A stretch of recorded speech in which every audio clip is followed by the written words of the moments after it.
स्वागत है आप सभी का इस चैनल के एक और नई वीडियो में, जहां आज हम पढ़ेंगे मुंशी प्रेमचंद द्वारा लिखा गया उपन्यास प्रेमा का अध्याय 9 विवाह हो गया। यह आंखों देखी बात है कि बहुत करके झूठी और बेसिर पैर की बातें आप ही आप फैल जाया करती है, तो भला जिस बात में सच्चाई नाम मात्र भी मिली हो उसको फैलते कितनी देर लगती है। चारों ओर यही चर्चा थी कि अमृत राय उस विधवा ब्राह्मणी के घर बहुत जाया करता है। सारे शहर के लोग कसम खाने पर उद्यत थे कि इन दोनों में कुछ साठ गांठ जरूर है। कुछ दिनों से पंडिताइन और चौबाइन आदि ने भी पूर्णा के बनाव चुनाव पर नाक भौं चढ़ाना भी छोड़ दिया था, क्योंकि उनके विचार में अब वह ऐसे बंधनों की भागी थी। जो लोग विद्वान थे और हिंदुस्तान के दूसरे देशों के हाल जानते थे, उनको इस बात की बड़ी चिंता थी कि कहीं यह दोनों नियोग न कर ले। हजारों आदमी इस घात में थे कि अगर कभी रात को अमृत राय पूर्णा की ओर जाते पकड़े जाए तो फिर लौटकर घर न जाने पावे।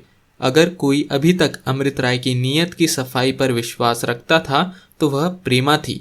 वह बेचारी विरह अग्नि में जलते जलते काटा हो गई थी, मगर अभी तक उनकी मोहब्बत उसके दिल में वैसी ही बनी हुई थी। उसके दिल में कोई बैठा हुआ कह रहा था कि तेरा विवाह उनसे अवश्य होगा। इसी आशा पर उसके जीवन का आधार था। वह उन लोगों में थी जो एक ही बार दिल का सौदा चुकाते हैं। आज पूर्णा से वचन लेकर बाबू साहब बंगले पर पहुंचने भी न पाए थे कि यह खबर एक कान से दूसरे कान फैलने लगी और शाम होते होते सारे शहर में यही बात गूंजने लगी। जो कोई सुनता उसे पहले तो विश्वास न आता। क्या इतने मान मर्यादा के ईसाई हो गए हैं? बस उसकी शंका मिट जाती। वह उनको गालियां देता, कोसता। रात तो किसी तरह कटी। सवेरा होते ही मुंशी बद्री प्रसाद के मकान पर सारे नगर के पंडित, विद्वान, धनाढ़य और प्रतिष्ठित लोग एकत्र हुए और इसका विचार होने लगा कि यह शादी कैसे रोकी जाए। इस पर पंडित भृगुदत्त बोले, विधवा विवाह करना वर्जित है। कोई हमसे शास्त्रार्थ कर ले। वेद पुराण में कहीं ऐसा अधिकार कोई दिखा दे तो हम आज ही पंडिताई करना छोड़ दे। इस पर बहुत से आदमी चिल्लाए, हाँ हाँ, जरूर शास्त्रार्थ हो। शास्त्रार्थ का नाम सुनते ही इधर उधर से सैकड़ों पंडित विद्यार्थी बगलों में पोथियां दबाए, सिर उठाए, अंगोछा कंधे पर रखे, मुंह में तंबाकू भरे इकट्ठे हो गए और झकझक होने लगी कि जरूर शास्त्रार्थ हो। पहले यह श्लोक पूछा जाए, उसका यह उत्तर दे तो फिर यह प्रश्न किया जावे। अगर उत्तर देने में वह लोग साहित्य या व्याकरण में जरा भी चूके तो जीत हमारे हाथ हो जाए। सैकड़ों कठमुल्ले गवार भी इसी मंडली में मिलकर कोलाहल मचा रहे थे। मुंशी बद्री प्रसाद ने जब इनको शास्त्रार्थ करने पर उतारू देखा तो बोले, किससे करोगे शास्त्रार्थ? मान लो वह शास्त्रार्थ न करे तब? इस पर सेठ धूनीमल अपनी धोती संभाल कर बोले, बिना शास्त्रार्थ किए विवाह कर लेंगे, थाने में रपट कर दूंगा। फिर ठाकुर जोरावर सिंह मूंचों पर ताव देकर बोले, कोई ठट्टा है ब्याह करना? सिर काट डालूंगा, लहू की नदी बह जाएगी। फिर राव साहब बोले, बारात की बारात काट डाली जाएगी। इतने में सैकड़ों आदमी और आ डटे और आग में ईंधन लगाने लगे। उनमें से एक बोला, जरूर से जरूर सिर गंजा कर दिया जाए। दूसरा बोला, घर में आग लगा देंगे, सब बारात जल भुन जाएगी। तीसरा बोला, पहले उस यात्री का गला घोट देंगे। इधर तो यह हरबोंग मचा हुआ था, उधर दीवान खाने में बहुत से वकील और मुख्तार रमझल्ला मचा रहे थे। इस विवाह को न्याय विरुद्ध साबित करने के लिए बड़ा उद्योग किया जा रहा था। बड़ी तेजी से मोटी मोटी पुस्तकों के वरक उल्टे जा रहे थे।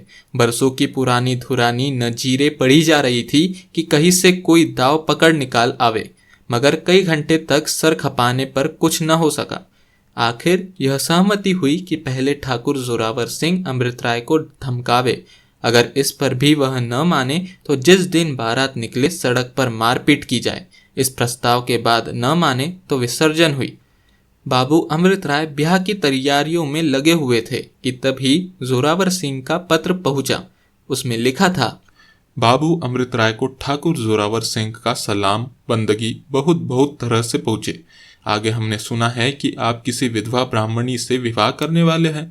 हम आपसे कह देते हैं कि भूल कर भी ऐसा न कीजिएगा, नहीं तो आप जाने और आपका काम। जोरावर सिंह एक धनाढ्य और प्रतिष्ठित आदमी होने के उपरांत उस शहर के लठैतों और बाके आदमियों का सरदार था और कई बेर बड़े बड़ों को नीचा दिखा चुका था।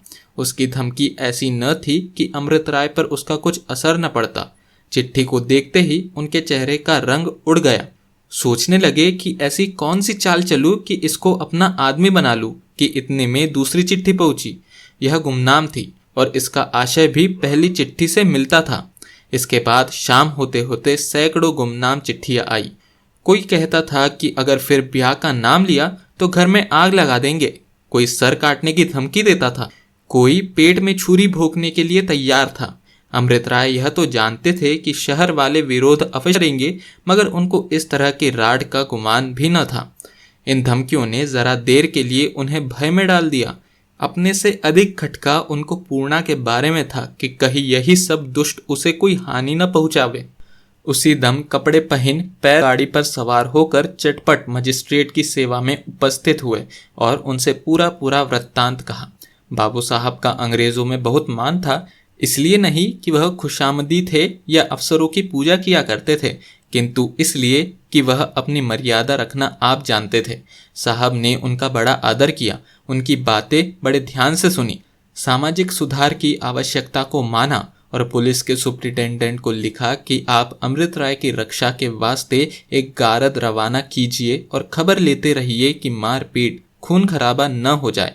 सांझ होते होते 30 सिपाहियों का एक गारद बाबू साहब के मकान पर पहुंच गया, जिनमें से 5 बलवान आदमी पूर्णा के मकान की हिफाजत करने के लिए भेजे गए। शहर वालों ने जब देखा कि बाबू साहब ऐसा प्रबंध कर रहे हैं तो और भी झल्लाए। मुंशी बद्री प्रसाद अपने सहायकों को लेकर मजिस्ट्रेट के पास पहुंचे और दुहाई मचाई कि अगर वह विवाह रोका न गया तो शहर में बड़ा उपद्रव होगा और बवाल हो जाने का डर है। मगर साहब समझ गए कि यह लोग मिलजुल कर अमृत राय को हानि पहुंचाना चाहते हैं। मुंशी जी ने कहा कि सरकार किसी आदमी की शादी विवाह में विघ्न डालना नियम के विरुद्ध है, जब तक कि उस काम में किसी दूसरे मनुष्य को कोई दुख न हो। यह टक्का सा जवाब पाकर मुंशी जी बहुत लज्जित हुए। वहां से जल भून कर मकान पर आए और अपने सहायकों के साथ बैठकर फैसला किया कि जो ही बारात निकले उसी दम 50 आदमी उस पर टूट पड़े, पुलिस वालों की भी खबर ले और अमृत राय की भी हड्डी पसली तोड़कर धर दे।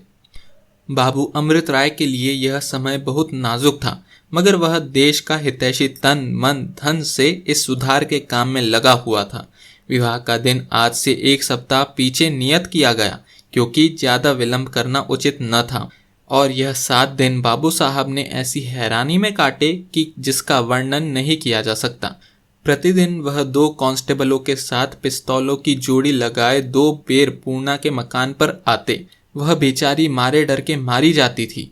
वह अपने आप को बार बार कोसती कि मैंने क्यों उनको आशा दिलाकर यह जोखिम मोल ली। अगर इन दुष्टों ने कहीं उनको कोई हानि पहुंचाई तो वह मेरी ही नादानी होगा। यद्यपि उसकी रक्षा के लिए कई सिपाही नियत थे, मगर रात रात भर उसकी आंखों में नींद न आती। पत्ता भी खड़कता तो चौंक कर उठ बैठती। जब बाबू साहब सवेरे आकर उसको ठारस देते तो जाकर उसके जान में जान आती। अमृत राय ने चिट्ठियां तो इधर उधर भेज ही दी थी। विवाह 3-4 दिन पहले से मेहमान आने लगे। कोई मुंबई से आता था, कोई मद्रास से, कोई पंजाब से और कोई बंगाल से। बनारस में सामाजिक सुधार के विरोधियों का बड़ा जोर था और सारे भारतवर्ष के रिफार्मरों के जी में आग लगी हुई थी कि चाहे जो हो, बनारस में सुधार के चमत्कार फैलाने का ऐसा अपूर्व समय हाथ से न जाने देना चाहिए। वह इतनी दूर दूर से इसलिए आते थे कि सब काशी की भूमि में रिफॉर्म की पताका अवश्य गाड़ दे। वह जानते थे कि अगर इस शहर में यह विवाह हो तो फिर इस सूबे के दूसरे शहरों के रिफॉर्मरों के लिए रास्ता खुल जाएगा। अमृत राय मेहमानों की आवभगत में लगे हुए थे और उनके उत्साही चेले साफ सुथरे कपड़े पहने स्टेशन पर जा जाकर मेहमानों को आदरपूर्वक लाते और उन्हें सजे हुए कमरे में ठहराते थे। विवाह के दिन तक यहाँ कोई 150 मेहमान जमा हो गए थे। अगर कोई मनुष्य सारे आर्यवर्त की सभ्यता, स्वतंत्रता, उदारता और देशभक्ति को एकत्रित देखना चाहता था तो इस समय बाबू अमृत राय के मकान पर देख सकता था। बनारस के पुरानी लकीर पीटने वाले लोग इन तैयारियों और ऐसे प्रतिष्ठित मेहमानों को देख देख दांतों तले उंगली दबाते थे। मुंशी बद्री प्रसाद और उनके सहायकों ने कई बेर धूमधाम से जलसे किए। हर बेर यही बात तय हुई कि चाहे जो हो मारपीट जरूर की जाए। विवाह के पहले शाम को बाबू अमृत राय अपने साथियों को लेकर पूर्णा के मकान पर पहुंचे और वहां उनको बारातियों के आदर सम्मान का प्रबंध करने के लिए ठहरा दिया। इसके बाद पूर्णा के पास गए। इनको देखते ही उसकी आंखों में आंसू भर आए। अमृत राय ने पूर्णा को गले से लगाकर बोला, प्यारी पूर्णा, डरो मत। ईश्वर चाहेगा तो बैरी हमारा बाल भी बांका न कर सके। कल जो बारात यहाँ आएगी वैसी आज तक इस शहर में किसी के दरवाजे पर न आई होगी। पूर्णा ने कहा, मगर मैं क्या करूं? मुझे तो होता है कि कल मारपीट होगी। चारों ओर से यह खबर सुन सुन मेरा जी आधा हो रहा है। इस वक्त भी मुंशी जी के यहाँ लोग जमा हैं। अमृत राय, प्यारी, तुम इन बातों को जरा भी ध्यान में न लाओ। मुंशी जी के यहाँ तो ऐसे जलसे महीनों से हो रहे हैं और सदा हुआ करेंगे। इसका क्या डर? दिल को मजबूत रखो। बस यह रात बीच में है। कल प्यारी पूर्णा मेरे घर पर होगी। आह, वह मेरे लिए कैसे आनंद का समय होगा।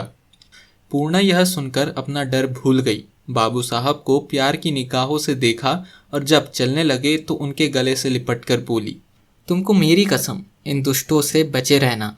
अमृत राय ने उसे छाती से लगा लिया और समझा बुझाकर अपने मकान को रवाना हुए। पहर रात गए। पूर्णा के मकान पर कई पंडित रेशमी बाना सजाए, गले में फूलों का हार डाले आए, विविध पूर्वक लक्ष्मी की पूजा करने लगे। पूर्णा 16 श्रृंगार किए बैठी हुई थी। चारों तरफ गैस की रोशनी से दिन के समान प्रकाश हो रहा था। कांस्टेबल दरवाजे पर टहल रहे थे। दरवाजे का मैदान साफ किया जा रहा था और शामियाना खड़ा किया जा रहा था। कुर्सियां लगाई जा रही थी। फर्श बिछाया गया, गमले सजाए गए। सारी रात इन्हीं तैयारियों में कटी और सवेरा होते ही बारात अमृत राय के घर से चली। बारात क्या थी, सभ्यता और स्वाधीनता की चलती फिरती तस्वीर थी। न बाजे का धड़धड़ पड़पड़, न बगुलों की धौं धौं पौपो, न पालकियों पर झुरमुट, न सजे हुए घोड़ों की चिल्लापो, न मस्त हाथियों का रेल पेल, न सौंटे बल्लम वालों की कतार, न फुलवाड़ी, न बगीचे, बल्कि भले मानुषों की एक मंडली थी जो धीरे धीरे कदम बढ़ाती चली जा रही थी। दोनों तरफ जंगी पुलिस के आदमी वर्दियां डांटे सौंटे लिए खड़े थे। सड़क के इधर उधर झुंड के झुंड आदमी लंबी लंबी लाठियां लिए एकत्र थे और बारात की ओर देख दांत पीसते थे। मगर पुलिस का वह रौब था कि किसी को चू करने का भी साहस नहीं होता था। बारातियों को 50 कदम की दूरी पर रिजर्व पुलिस के सवार हथियारों से लैस घोड़ों पर रान पटरी जमाए भाले चमकाते और घोड़ों को उछालते चले जाते थे। 30 पर भी सबको यह खटका लगा हुआ था कि कहीं पुलिस के भय का यह तिलिस्म टूट न जाए। यद्यपि बारातियों के चेहरे से घबराहट लेश मात्र भी न पाई जाती थी, तथापि दिल सबके धड़ रहे थे। जरा चटपट होती तो सबके कान खड़े हो जाते। एक बेर दुष्टों ने सचमुच धावा कर भी दिया। चारों ओर हलचल मच गई। मगर उसी दम पुलिस ने भी डबल मार्च किया और दम की दम में कई फसादियों की मुश्कें कस ली। फिर किसी को उपद्रव मचाने का साहस न हुआ। बारे किसी तरह घंटे भर में बारात पूर्णा के मकान पर पहुंची। यहाँ पहले से ही बारातियों के शुभ आगमन का सामान किया गया था। आंगन में फर्श लगा हुआ था, कुर्सियां धरी हुई थी और बीचों बीच में कई पूज्य ब्राह्मण हवन कुंड के किनारे बैठकर आहुति दे रहे थे। हवन की सुगंध चारों ओर उड़ रही थी। उस पर मंत्रों के मीठे मीठे मध्यम और मनोहर स्वर जब कान में आते तो दिल आप ही उछलने लगता। जब सब बाराती बैठ गए तब उनके माथे पर केसर और चंदन मला गया, उनके गलों में हार डाले गए और बाबू अमृत राय पर सब आदमियों ने पुष्पों की वर्षा की। इसके पश्चात वह मकान के अंदर गए और वहां विधि पूर्वक विवाह हुआ। न गीत गाए गए, न गाली गलौज की नौबत आई, न नेकचार का उधम मचा। भीतर तो शादी हो रही थी। बाहर हजारों आदमी लाठियां और सौटे लिए गुल मचा रहे थे। पुलिस वाले उनको रोके हुए मकान के चौगर्दी खड़े थे। इसी बीच में पुलिस का कप्तान भी आ पहुंचा। उसने आते ही हुक्म दिया कि भीड़ हटा दी जाए और उसी दम पुलिस वालों ने सैटों से मार मार कर इस भीड़ को हटाना शुरू किया। जंगी पुलिस ने डराने के लिए बंदूकों की 2-4 बाड़े हवा में फायर कर दी। अब क्या था, चारों ओर भगदड़ मच गई। लोग एक पर एक गिरने लगे। मगर ठीक उसी समय ठाकुर जोरावर सिंह बाकी पगिया बांधे, राजपूती बाना सजे, दोहरी पिस्तौल लगाए दिखाई दिया। उसकी मूछें बड़ी थी, आंखों में अंगारे उड़ रहे थे। उसको देखते ही वह लोग जो छितिर पितिर हो रहे थे फिर इकट्ठा होने लगे, जैसे सरदार को देखकर भागती हुई सेना दम पकड़ ले। देखते ही देखते 1000 आदमी से अधिक एकत्र हो गए और तलवार के धनी ठाकुर ने एक बार ककड़ कर कहा, जय दुर्गा जी की। वही सारे दिलों में मानो बिजली कौंध गई। जोश भड़क उठा, तेवरियों पर बल पड़ गए और सब के सब नद की तरह उमड़ते हुए आगे को बढ़े। जंगी पुलिस वाले भी संगीन चढ़ाए, साफा बांधे, डटे खड़े थे। चारों ओर भयानक सन्नाटा छाया हुआ था। धड़का लगा हुआ था कि अब कोई दम से लहू की नदी बहाना चाहती है। कप्तान ने जब इस बाढ़ को अपनी ऊपर आते देखा तो अपने सिपाहियों को ललकारा और बड़े जीवट से मैदान में आकर सवारों को उभारने लगा कि यकाएक पिस्तौल की आवाज आई और कप्तान की टोपी जमीन पर गिर पड़ी, मगर घाव ओछा लगा। कप्तान ने देख लिया था कि यह पिस्तौल जोरावर सिंह के हाथों से चली है। उसने भी चट अपनी बंदूक संभाली और निशाने का लगना था कि धाय से आवाज हुई और जोरावर सिंह चारों खाने चित जमीन पर आ गिरा। उसके गिरते ही सबके हियाव छूट गए। वे भीड़ों की भांति भागने लगे, जिसकी जिधर सींग समाई चल निकला। कोई आधे घंटे में वहां चिड़िया का पूत भी न दिखाई दिया। बाहर तो यह उपद्रव मचा था, भीतर दुल्हा दुल्हन मारे डर के सूखे जाते थे। बाबू अमृत राय जी दम दम की खबर मांगते और थर थर कांपती हुई पूर्णा को ढारस देते। वह बेचारी रो रही थी कि मुझ अभागिनी के लिए माथा पिटोवल हो रही है कि इतने में बंदूक छूटी। या नारायण, अब किसकी जान गई। अमृत राय घबरा कर उठे कि जरा बाहर जाकर देखें, मगर पूर्णा से हाथ न छुड़ा सके। इतने में एक आदमी ने फिर आकर कहा, बाबू साहब, ठाकुर ढेर हो गए, कप्तान ने गोली मार दी। आधे घंटे में मैदान साफ हो गया और अब यहाँ से बारात की विदाई की ठहरी। पूर्णा और बिल्लो एक सेज गाड़ी में बिठाई गई और जिस सज धज से बारात आई थी उसी तरह वापस हुई। अब की किसी को सर उठाने का साहस नहीं हुआ। इसमें संदेह नहीं कि इधर उधर झुंड आदमी जमा थे और इस मंडली को क्रोध की निगाहों से देख रहे थे।